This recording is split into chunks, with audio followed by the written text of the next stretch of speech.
Sebastian Hayes had built an empire on calculated risks. But nothing had prepared him for the woman trembling in the corner of the broken elevator. The morning had started like any other. His driver had dropped him at Meridian Creative's gleaming Manhattan Tower, where he would decide whether to award their agency the most lucrative contract in Hayes Technologies' history. The elevator ride should have been routine, forgettable, lasting mere seconds. Instead, it became the moment that would unravel everything. When the elevator lurched to a halt between floors, Sebastian's first instinct was irritation. His schedule was packed, his patience thin. But then he noticed her. A young woman pressed against the corner, her knuckles white as she gripped a worn portfolio bag. Her breathing had turned shallow, almost panicked. "Are you all right?" he asked quietly, surprised by his own concern. "I'm fine," she whispered. But her trembling hands betrayed the lie. Sebastian had seen enough corporate stress and fake smiles to recognize genuine distress. This wasn't about inconvenience or delayed meetings. This was raw, primal fear. "Here, try this breathing technique," he found himself saying, demonstrating the method his therapist had taught him years ago during his own battles with anxiety. In 4 counts, hold for 4, out for 4, it helps. She followed his guidance, and something unexpected happened. As her breathing steadied, Sebastian felt his own tension dissolve. When had he last focused on helping someone without calculating the potential return on investment? "Thank you," she said softly, looking up at him for the first time. "I don't handle small spaces very well." "Neither do I, actually," he admitted, surprising himself with the honesty. "I just hide it better." The woman had remarkable eyes, intelligent and kind, framed by glasses that couldn't quite hide their depth. Everything about her seemed genuine in a way that Sebastian had forgotten existed in his world of manufactured relationships and strategic conversations. "I'm Sebastian, by the way." "Emma," she replied, and the simple exchange felt more real than most of his interactions in months. "So, Emma, what brings you to this particular tower of corporate ambition?" he asked, genuinely curious. "It's my first day at Meridian Creative. A graphic designer," she explained, then added with endearing modesty, "Well, junior graphic designer." "Ah, a creative soul trapped in a corporate cage," Sebastian said, recognizing something of his younger self in her nervous excitement. As Emma began talking about visual storytelling and brand identity, Sebastian found himself leaning in, captivated. She spoke with passion that reminded him why he had started his company in the first place. Before shareholders and board meetings had consumed his vision, "You have a beautiful perspective on your work," he said sincerely. "Most people see design as just making things look pretty, but you understand its deeper power." The elevator suddenly lurched back to life, breaking their intimate bubble. Other passengers straightened ties and checked phones, returning to their carefully constructed professional personas. But Sebastian didn't want this moment to end. When the doors opened at the 28th floor, he made a decision that would change everything.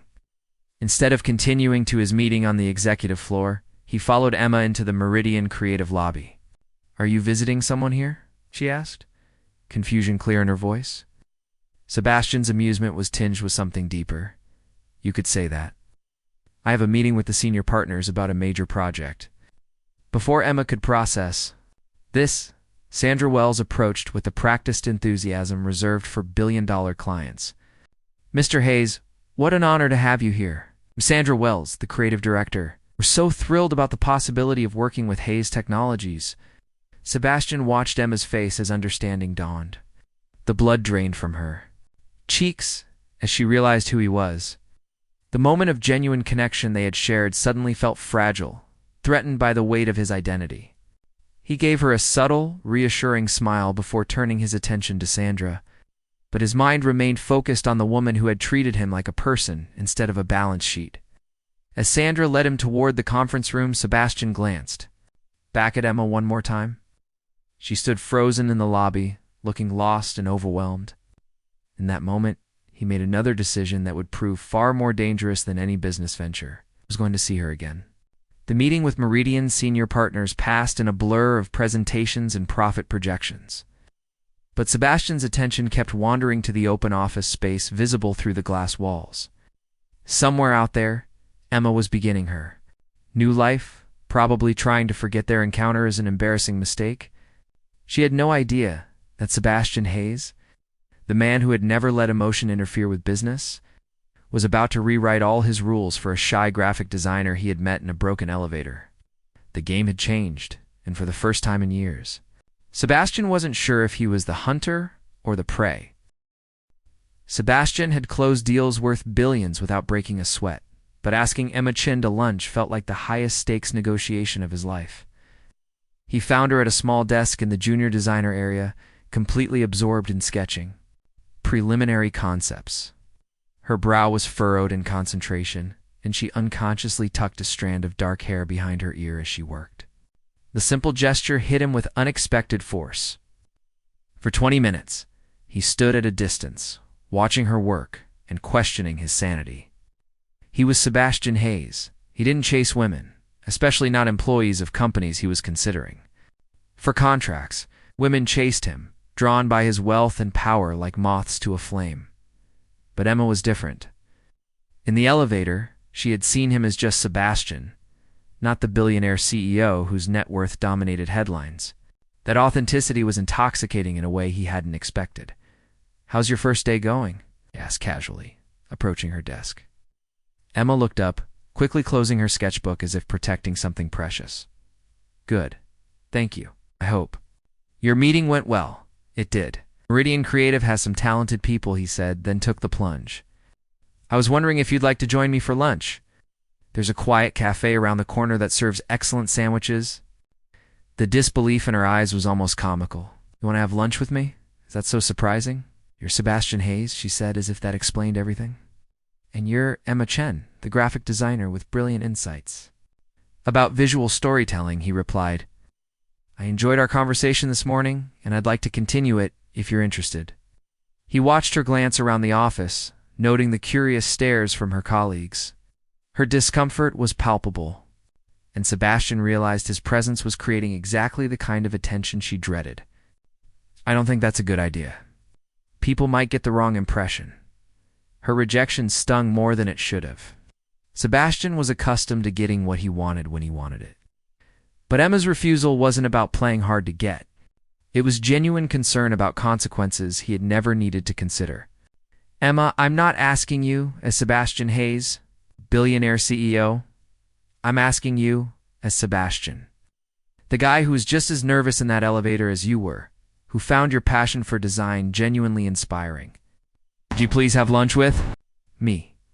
He watched her defenses crumble slightly, saw the moment she made her decision. "Okay, but somewhere really quiet." "I know just the place," he said, relief flooding through him.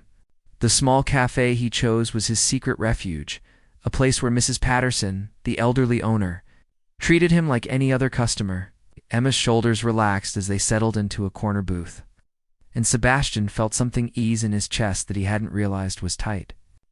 "This place doesn't exactly scream billionaire hangout," Emma observed. "That's exactly why I love it. Sometimes you need places where you can just be a regular person."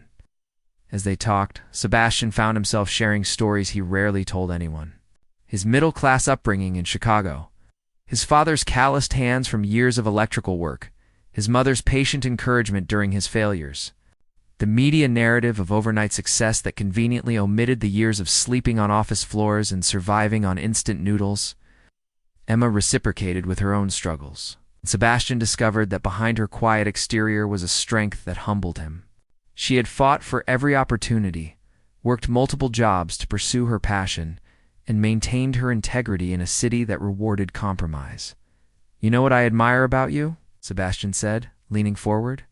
"You haven't let this city change your core values. Too many people come here and lose themselves trying to become someone they think they should be.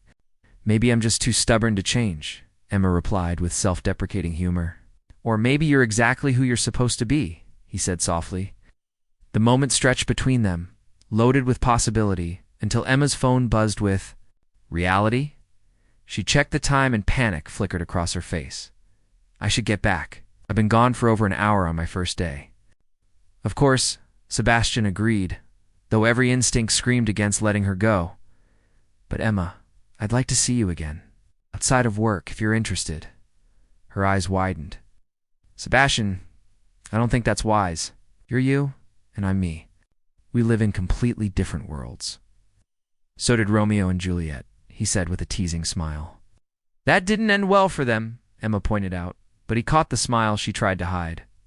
Fair point. How about we start with something less dramatic? Maybe dinner this weekend. Sebastian held his breath, waiting for her answer.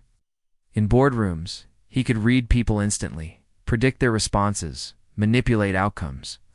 But Emma remained beautifully, frustratingly, unpredictable. Against what he suspected was her better judgment, she nodded. Okay, but somewhere quiet like this. Sebastian's face lit up with genuine happiness, expression that felt foreign on features more accustomed to calculating smiles. I know the perfect place.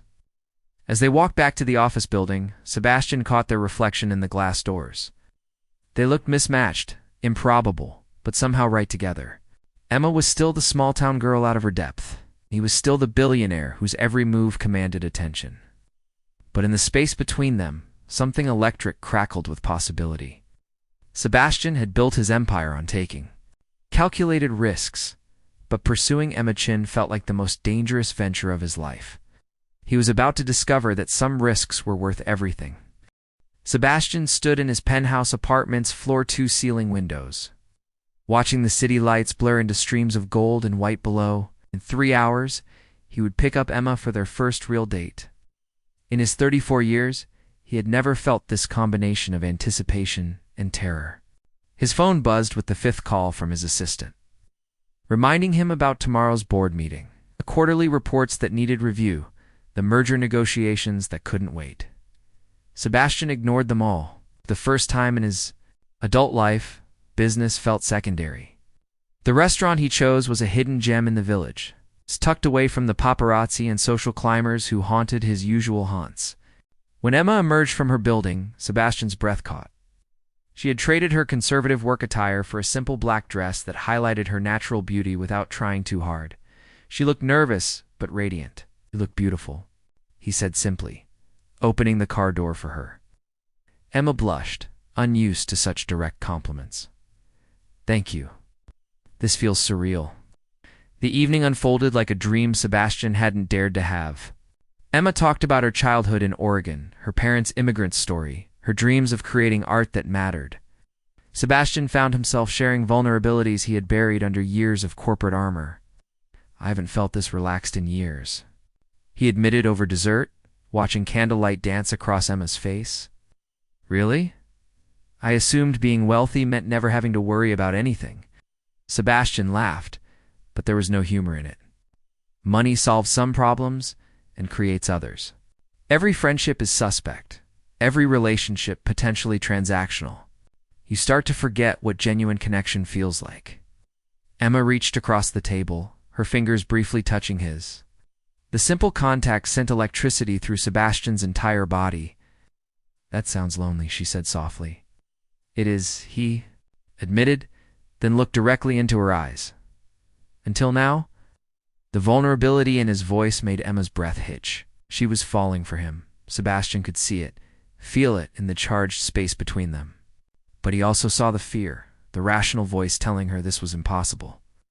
Sebastian, she began, but he gently interrupted. I know what you're going to say. This is crazy. We barely know each other. We're from different worlds. You're probably right about all of it. Then why? Because in that elevator, for 20 minutes, I felt more like myself than I have in years.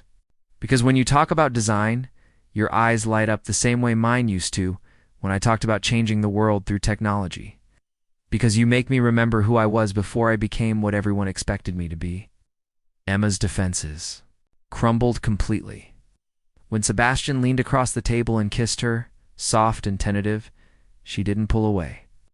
The kiss was everything and nothing like she had imagined, gentle but charged with promise.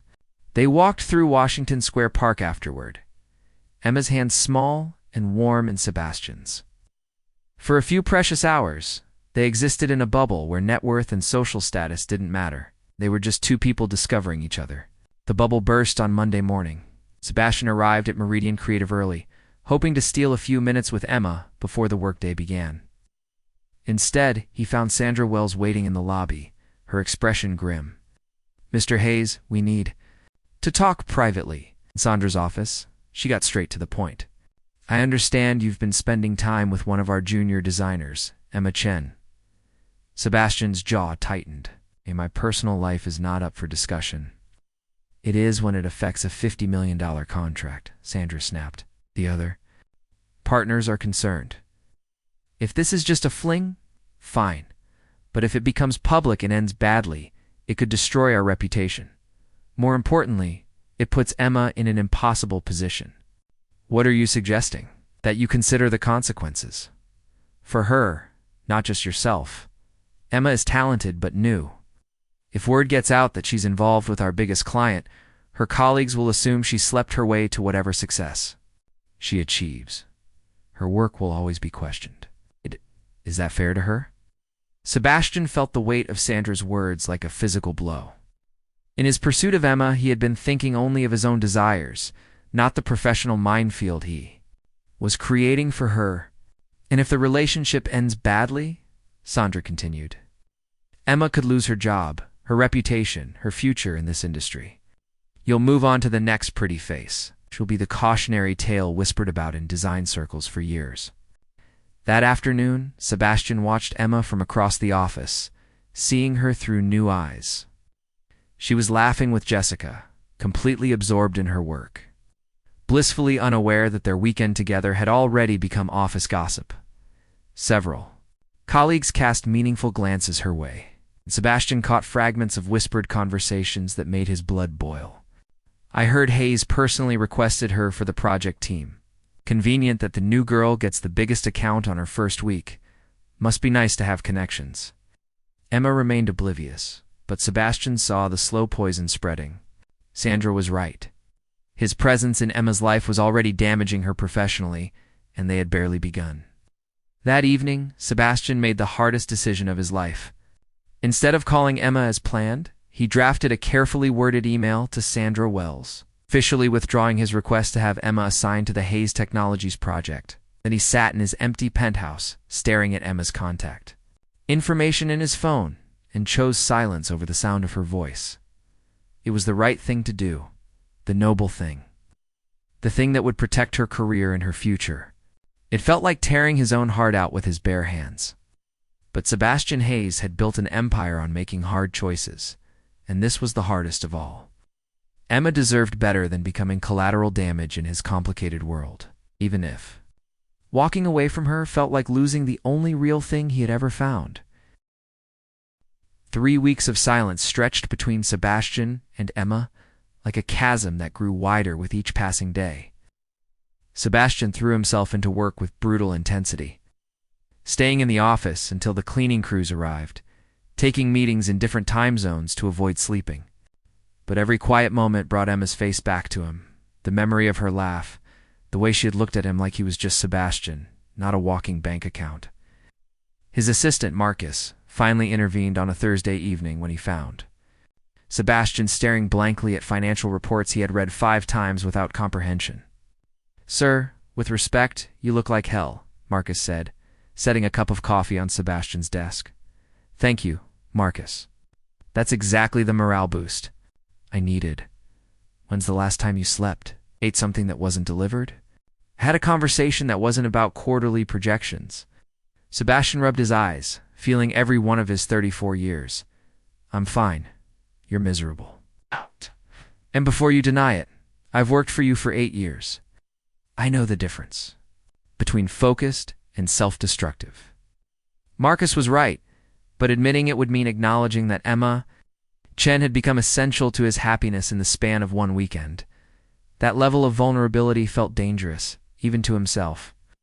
Meanwhile, Emma was fighting her own battle. The whispers at work had intensified after Sebastian's abrupt disappearance from her life. Colleagues who had been friendly now regarded her with suspicion or pity. Jessica remained loyal, but even she couldn't hide her curiosity about what had happened. "I don't understand," Emma confided during lunch. "One day we're talking about a second date, the next day he vanishes completely. No call, no explanation, nothing. Maybe something came up with his business, Jessica suggested weakly. For 3 weeks? Jessica, I've been around wealthy men before. They don't disappear unless they want to. I was just stupid enough to think. I was different. But Emma was more hurt than she let on. Late at night, she replayed their date obsessively, searching for signs she had missed, moments where she had revealed too much or said the wrong thing. The rational part of her mind insisted that Sebastian's withdrawal proved her instincts were right, that they lived in incompatible worlds. The emotional part of her grieved for what felt like the loss of something precious and irreplaceable. The breaking point came on a rainy Friday evening. Emma was working late, trying to perfect a design concept that refused to come together, when she overheard Sandra Wells in a heated phone conversation through the glass walls of the conference room. I understand your concerns, Mr. Hayes, but this is getting ridiculous, Sandra was saying. You can't micromanage every aspect of this project from a distance. Either trust us to handle it or find another agency. Emma's blood turned to ice. Sebastian was still involved with the project, still making decisions that affected her work, but doing it from the shadows. The realization hit her like a physical blow. She wasn't just being ignored, she was being managed. Emma gathered her things with trembling hands and left the office without a word to anyone. She walked through the rain-soaked streets of Manhattan, her anger building with each step. By the time she reached the Hayes Technologies building, she was soaked to the skin and furious. The security guard tried to stop her, but Emma's determination was absolute. Tell Mr. Hayes that Emma Chen is here to see him. Tell him if he doesn't come down, I'll make a scene that will be front-page news tomorrow. 20 minutes later, Sebastian emerged from the elevator, looking haggard and stunned. His perfectly tailored suit couldn't hide the exhaustion in his eyes or the tension in his shoulders. When he saw Emma drenched and furious in the marble lobby, something cracked in his carefully maintained composure. Emma, what are you doing here? What am I doing here? Emma's voice echoed off the polished surfaces. I'm here because I just discovered that the man who disappeared from my life without explanation is still pulling strings behind the scenes. I'm here because I deserve better than being treated like a problem to be managed. Sebastian glanced around the lobby, acutely aware of the security cameras and the few employees still in the building. We can't discuss this here, then. Where your office? Another quiet restaurant where you can feed me lies about genuine connection. The pain in her voice cut through Sebastian like a blade. He had thought he was protecting her, but he had only caused more hurt. My apartment, he said quietly. Please, let me explain. Emma hesitated, her anger warring with the part of her that still cared for him despite everything. Finally, she nodded. Sebastian's penthouse was everything Emma had expected, and nothing she was prepared for. The opulent space felt cold and impersonal, more like a magazine spread than a home. But the view was breathtaking. The city spread out below them like a glittering carpet. You want an explanation? Sebastian said, pouring himself a glass of whiskey with hands that weren't quite steady. Here it is. I disappeared because staying near you was destroying your career. I stayed involved with the project because walking away completely would have hurt Meridian Creative and by extension, hurt you more. That's not your decision to make, Emma said, her voice shaking with emotion, isn't it, Emma? You have no idea what my presence in your life costs you. The whispers, the assumptions, the way people question every success you might achieve. I was trying to protect you. From what? From choice. From making my own decisions about my life and career. Sebastian set down his glass and turned to face her fully. From me, Emma. From the reality that I'm poison to everything I touch. Do you know what happened to the last woman I dated seriously? She's still getting death threats from tabloid readers who think she was a gold digger? Her career never recovered from the media attention. Emma stepped closer, her anger transforming into something more complex. So you decided to play God with my life, make my choices for me, disappear without giving me a chance to decide if the risks were worth it. Yes, Sebastian said simply, because I care about you too much to watch. You get destroyed by association with me.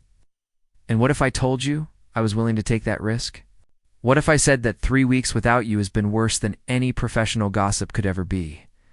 Sebastian's careful control finally shattered. Don't say that. Don't make this harder than it already is. Why? Because you might have to. Actually fight for something instead of just walking away when it gets complicated. Because I love you, Sebastian said, the words tearing out of him like a confession extracted under torture. Because I love you, and love isn't enough to bridge the gap between our worlds. Because I've watched money and power corrupt everything I've ever cared about, and I won't let it happen to you. Emma stared at him, seeing past his wealth and success to the man underneath. Vulnerable, terrified, convinced that he was toxic. To everything he touched. You're right, she said quietly. Hush. Love isn't enough, but it's a start. And walking away without fighting. Making decisions for both of us like I'm a child who can't handle the truth, that's not love, Sebastian. That's cowardice. The word hit Sebastian like a physical blow, but he couldn't deny its accuracy. He had built an empire on calculated risks, but when it came to Emma, he had chosen the safe path. The path that protected him from the possibility of watching her get hurt because of him. So what do you want from me? He asked, his voice raw. Emma moved closer. Close enough that he could smell her perfume, see the determination and fear warring in her dark eyes. I want you to fight for us. I want you to stop making decisions about my life without me. I want you to trust that. I'm strong enough to handle whatever comes next. And if you're wrong, if being with me destroys everything you've worked for, then that's my choice to make, my risk to take, my life to live. Sebastian reached out, his fingers barely touching. Her cheek. I don't know how to do this, Emma. I don't know how to be with someone without destroying them.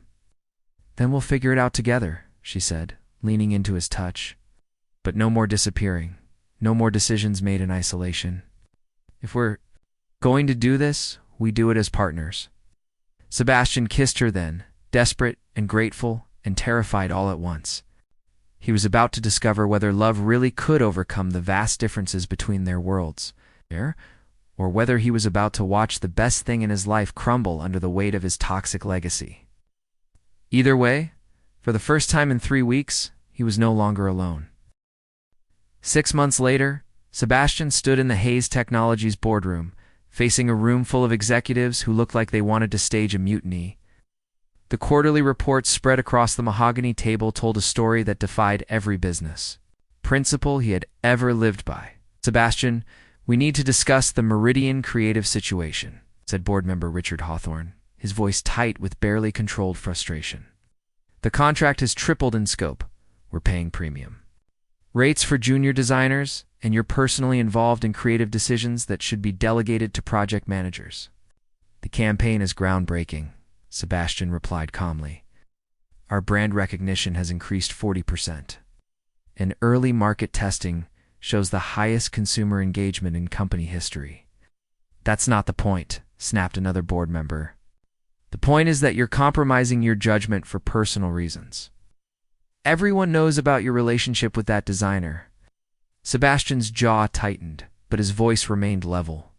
Emma Chen is one of the most talented designers I've ever worked with. Her contributions to this campaign have been invaluable.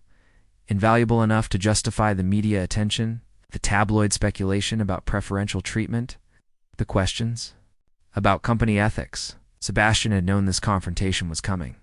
The past 6 months with Emma had been the happiest of his life, but they had come at a cost. Business relationships required careful navigation when personal feelings were involved. Board meetings became minefields. Every decision was scrutinized. For bias, but he had also discovered something unexpected. Fighting for Emma, learning to balance his feelings with his responsibilities, had made him a better leader, not a worse one. More thoughtful, more collaborative, more willing to listen to perspectives beyond his own. The campaign launches next week, Sebastian said firmly. After that, we can discuss any concerns about company policy, but I won't sacrifice excellent work because of personal prejudices.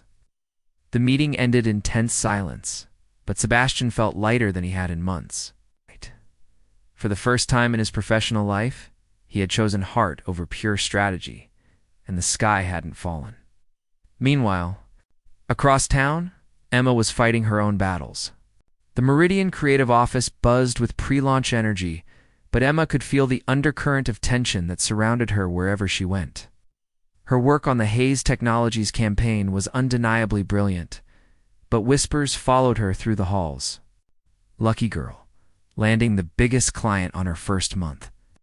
I wonder what other talent she brings to client meetings. It must be nice to have connections. Jessica found Emma on the office rooftop during lunch, staring out at the Manhattan skyline. "Know your work is incredible, right?" Jessica said, settling beside her friend. "The campaign is going to win awards. Everyone knows it, do they? Or do they just think Sebastian's influence made it successful? The people whose opinions matter know the truth. Sandra Wells fought to keep you on the project even when the partners pressured her to reassign you. She said your concepts were the strongest she'd seen in 15 years. Emma smiled wryly. And the people whose opinions don't matter will always find something to whisper about. You could cure cancer, and someone would say, you slept with the lab director. The campaign launch was scheduled for Thursday evening. At the Museum of Modern Art, Sebastian had insisted on a venue that honored the artistic vision behind the project. And Emma's designs would be displayed alongside classical masterpieces. It should have been the culmination of her dreams. Instead, Emma felt like she was walking into a minefield. The event was everything Sebastian had promised and more. Emma's designs, translated into massive digital displays, transformed the museum into a technological wonderland that still honored its artistic heritage. The campaign told the story of human connection in the digital age. Bridging the gap between innovation and emotion, Sebastian found Emma standing before the centerpiece. Display her design illuminated in brilliant colors against the museum's white walls. "Having second thoughts?" he asked softly. "Just trying to memorize this moment," Emma replied, "before everything changes." "What do you mean?" Emma turned to face him, her expression serious. "Sebastian, I love you. But I can't keep living in the shadow of our relationship. Every success will be questioned, every failure blamed on distraction. I need to know that I can succeed on my own terms." Sebastian felt his heart stop. "Are you leaving me?" "No," Emma said firmly. "But I am leaving Meridian Creative. I've been offered a position at a smaller agency, one where your name carries less weight, where I can build my reputation on my work, not my personal connections." "Emma, you don't have to prove anything to anyone." "Do," she said. "I have to prove it to myself. Can you understand that?" Sebastian stared at her, seeing past his own fear to the strength and determination that had drawn him to her from the beginning. Emma wasn't running from their relationship. She was fighting for her own identity within it. "I'm terrified," he admitted. "What if we can't make it work with the distance? What if you realize you're better off without the complications I bring to your life?" Emma reached up and touched his face gently. "Then we'll deal with it together. But Sebastian, I need to know who I am outside of being Sebastian Hayes' girlfriend. I need to know that what I feel for you is real. It's not just gratitude or infatuation with your world." Sebastian pulled her close, holding her tightly as the sounds of the party continued around them. "You're braver than I am," he whispered. "No," Emma replied. "I learned courage from you. You taught me that taking risks is the only way to build something meaningful." The following Monday, Emma submitted her resignation to Meridian Creative. Sandra Wells was disappointed but unsurprised. "You're making the right choice," Sandra said. "Stay in touch. When you're ready to take on bigger projects again, I want to be the first call you make." Sebastian spent the weekend helping Emma move her few belongings from her shared apartment to a small studio in Brooklyn. It was a fraction of the size of his penthouse, but it felt more like home than anywhere he had ever lived. "I could get you a place in Manhattan," Sebastian offered, carrying a box of her art supplies up 3 flights of stairs. "This is perfect," Emma replied firmly. "It's mine. I can afford the rent. I chose the neighborhood and when you visit. It's because I invited you, not because you own the building." Sebastian laughed, finally understanding what Emma needed. Independence. Partnership, not dependence. A relationship built on choice, not circumstance. That evening, they sat on Emma's tiny balcony, sharing takeout Chinese food and watching the sunset paint the city in shades of gold and pink. "I have something for you," Sebastian said, Pulling a small wrapped package from his jacket, Emma opened it to find a simple silver necklace with a small pendant shaped like an elevator. To remind you that the best things in life happen when you're stuck between floors, Sebastian said with a smile. Emma laughed, the sound bright and genuine. Only you would make a claustrophobic experience romantic. I love you, Emma Chen, Sebastian said seriously. Love your talent, your integrity, your courage. I love that you make me want to be better than I am. And I love that you're brave. Enough to demand a relationship built on equality, not convenience. I love you too, Emma replied, fastening the necklace around her throat. And I love that you're learning to fight for us, instead of protecting me from choices I should make myself. As the city lights began to twinkle below them, Sebastian realized that falling in love with Emma Chen had been the most dangerous and rewarding risk of his life. She had forced him to examine every assumption about power, success, and what it meant to truly care for someone. Emma leaned against his shoulder, feeling more herself than she had in months. The future was uncertain, full of challenges they would have to navigate together. But for the first time, she felt like an equal partner in their relationship, not a problem to be solved or a prize to be protected. So what happens now? Sebastian asked, his arm tightening around her. Now we figure it out as we go, Emma said. No more disappearing acts, no more decisions made in isolation. We trust each other enough to handle whatever comes next. Sebastian kissed the top of her head, breathing in the scent of her shampoo and the promise of their uncertain but authentic future together. I can live with that. Good, Emma murmured, 'cause I'm not going anywhere. We're in this together.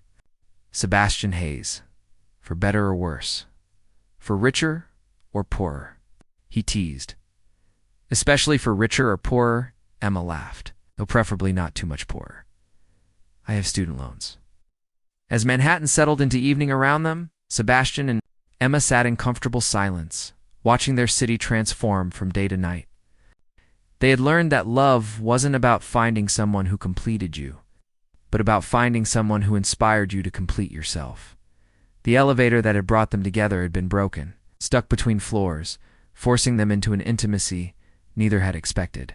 Their relationship had followed a similar pattern, trapped between their different worlds until they learned to build bridges instead of walls. Sebastian Hayes had built an empire on calculated risks and strategic thinking. Loving Emma Chen had taught him that the greatest victories came from the courage to be vulnerable, to fight for something beyond profit margins and quarterly reports. Emma Chen had spent her life trying to blend into the background, avoiding attention and playing it safe. But loving Sebastian Hayes had shown her that she was strong enough to demand respect, brave enough to take risks, and valuable enough to be chosen for who she was, not what she represented. Together, they had discovered that fairy tales didn't require perfection, just the willingness to keep choosing each other, day after day, through all the complications that real love inevitably brings. The broken elevator had been fixed long ago, but Sebastian and Emma would always remember those 20 minutes, suspended between floors, as the moment their real lives began. The end asterisk. Like this video if the story touched your heart. Subscribe for more emotional tales, and share with someone who believes in the power of true love. And let us know in the comments. We love connecting with our global community of romance lovers.